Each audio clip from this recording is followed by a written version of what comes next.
루카가 전한 거룩한 복음입니다.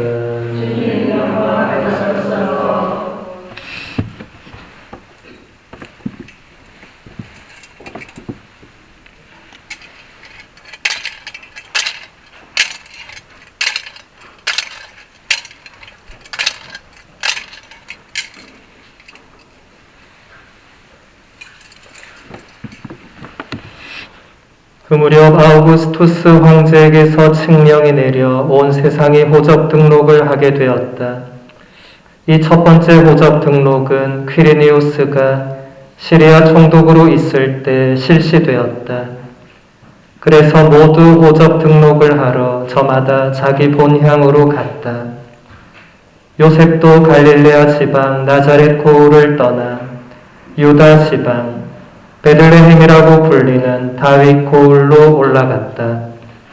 그가 다윗 집안의 자손이었기 때문이다. 그는 자기와 약혼한 마리아와 함께 호접 등록을 하러 갔는데 마리아는 임신 중이었다. 그들이 거기에 머무르는 동안 마리아는 해산날이 되어 첫 아들을 낳았다. 그들은 아기를 포대기에 싸서 구유에 뉘었다. 여관에는 그들이 들어갈 자리가 없었던 것이다. 그 고장에는 들에 살면서 밤에도 양떼를 지키는 목자들이 있었다. 그런데 주님의 천사가 다가오고 주님의 영광이 그 목자들의 둘레를 비추었다. 그들은 몹시 두려워하였다. 그러자 천사가 그들에게 말하였다. 두려워하지 마라. 보라, 나는 온 백성에게 큰 기쁨이 될 소식을 너희에게 전한다. 오늘 너희를 위하여 다윗 고을에서 구원자가 태어나셨으니 주 그리스도이시다. 너희는 포대기에 쌓여 구유에 누워있는 아기를 보게 될 터인데 그것이 너희를 위한 표징이다. 그때 갑자기 그 천사 곁에 수많은 하늘의 군대가 나타나 하느님을 이렇게 찬미하였다.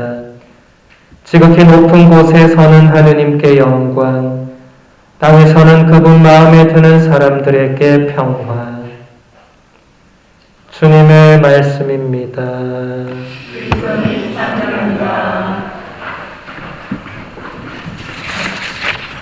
찬미 예수님. 교우님들 모두 성탄을 축하드립니다. 메리 크리스마스.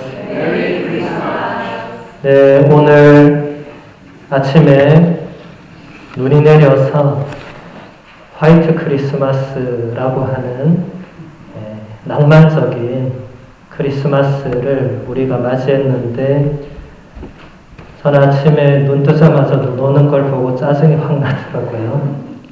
눈 쓸어야 되니까. 그래서 열심히 눈을 쓸면서 혼자 캐럴을 부르고 아기 예수님 맞이할 준비를 또 이렇게도 하는구나. 크리스마스에 눈이 온 게 제가 여기 온 건 처음 같아요. 처음. 그래서 오늘 지금은 눈이 안 오지만 그래도 주위가 이렇게 눈이 덮여 있어서 화이트 크리스마스라는 그 단어가 모처럼 이렇게 떠오르는 성탄인 것 같습니다. 베다 성인은 오늘 복음 말씀을 이렇게 해설하고 있습니다. 그가 찔린 것은 우리의 악행 때문이고 그가 으스러진 것은 우리의 죄악 때문이다.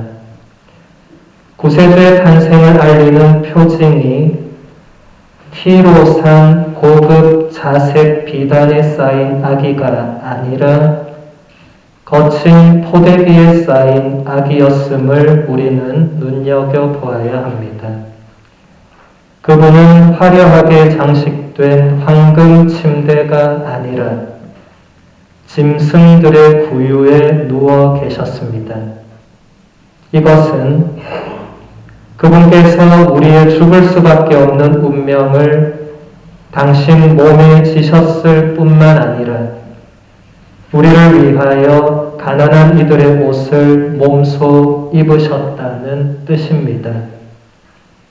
그분은 부유하시면서도 우리를 위하여 가난해지셨고 우리는 그분의 가난으로 부유해졌습니다. 그분은 하늘의 주님이셨지만 땅에 가난한 사람이 되시어 땅에 사는 사람들에게 영적 가난으로 하늘나라를 얻는 길을 가르쳐 주셨습니다. 베다 성인의 해설처럼 하나님께서는 인류 구원을 위해서 당신의 외아드님을 이 땅에 보내시면서 화려한 궁전에서 태어나도록 하지 않으셨습니다. 짐승들의 구유에 거친 포대기에 둘러싸인 채 태어나도록 하셨습니다. 예전에 우리가 가난한 시절을 살았지만 아마 아기 예수님처럼 구유에서 태어나거나 그런 포대기에 둘러싸여서 태어나신 분은 아마 없을 것입니다.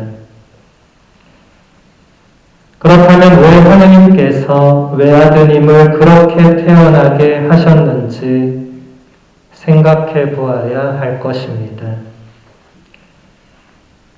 베다 성인의 해설처럼 하나님께서는 외아드님이 우리의 죽을 수밖에 없는 운명을 몸소 지게 하셨고 가난한 이들의 옷을 몸소 입게 하셨습니다. 사도 바오로는 예수님의 가난으로 우리가 부유해졌다고 분명하게 말하고 있습니다. 그러니까 하나님께서는 가난한 우리를 부유하게 하시려고 부유한 외아드님을 가난하게 만드신 것입니다. 이것은 단순히 물질적인 차원의 부유함과 가난을 의미하지 않습니다. 외아들 예수님의 부유함은 하느님과 똑같은 신성을 지니신 부유함이셨습니다. 그 외아드님이 가난하게 되셨다는 것은 우리와 똑같은 인성을 지니신 가난함입니다. 그분은 죄 말고는 모든 면에서 우리와 똑같이 되셨습니다. 우리와 똑같은 연약함을 지니고 계셨습니다. 전능하신 창조주 하느님의 아드님께서 성모님의 태 안으로 들어오시어 우리와 똑같은 아기로 태어나신 것은 그분이 참으로 우리와 똑같은 인성을 지니셨다는 것을 말해줍니다. 그분은 우리와 똑같이 배고프셨고 고통을 느끼셨으며 사람들에게 배척당하고 버림받으셨습니다. 그분은 우리와 똑같이 눈물을 흘리셨습니다. 우리의 연약함을 똑같이 지니고 계셨기에 그분은 우리의 연약함을 너무나도 잘 알고 계십니다. 어린 아기는 너무나도 연약한 존재입니다. 아버지와 어머니 또는 다른 누군가의 보살핌과 사랑의 손길 없이 어린 아기는 하루도 제대로 살 수 없습니다. 인류의 구세주께서 이런 아기로 태어나셨다는 것은 하느님께서 인류를 구원하시는 데에 우리 인간의 협력을 요청하셨다는 것입니다. 물론 하느님께서는 인간의 협력이 전혀 없더라도 인류 구원을 이루실 수 있는 분이시지만 그렇게 하시지 않았습니다. 이것이 구원의 신비입니다. 지금 우리 눈앞에 누워 계신 아기 예수님은 하느님 구원의 신비 그 자체입니다. 우리 눈앞에 누워있는 저 어린 아기가 도대체 무엇을 할 수 있을까요?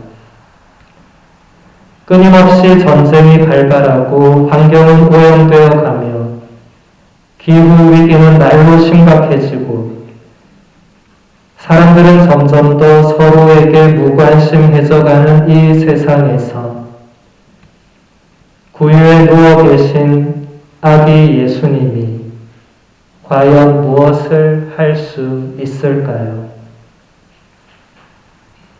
당신의 전능하심으로 하느님께서 인류를 구원하시는데 당신의 전능하심을 사용하지 않으시는 이유가 무엇일까요? 당신의 전능하심으로 지금 이 지구상의 모든 문제와 위기들을 한 방에 해결하실 수도 있으실 텐데 그렇게 하지 않으시는 이유가 무엇일까요? 그 이유는 모두 다 아기 예수님 안에 있습니다.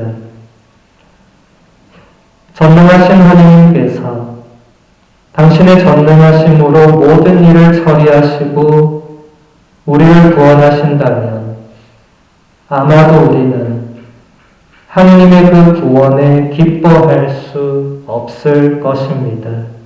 오히려 전능하신 하느님을 두려워하고 최대한 멀리 할 것입니다. 그분이 다 알아서 하실 것이기 때문에 우리는 아무것도 마음대로 할 수 없는 꼭두각시, 허수아비의 삶을 살 수밖에 없을 것입니다. 전능하신 하느님의 아드님께서 당신의 전능하심을 모두 포기하시고 연약한 아기의 모습으로 우리 앞에 구유에 누워 계십니다.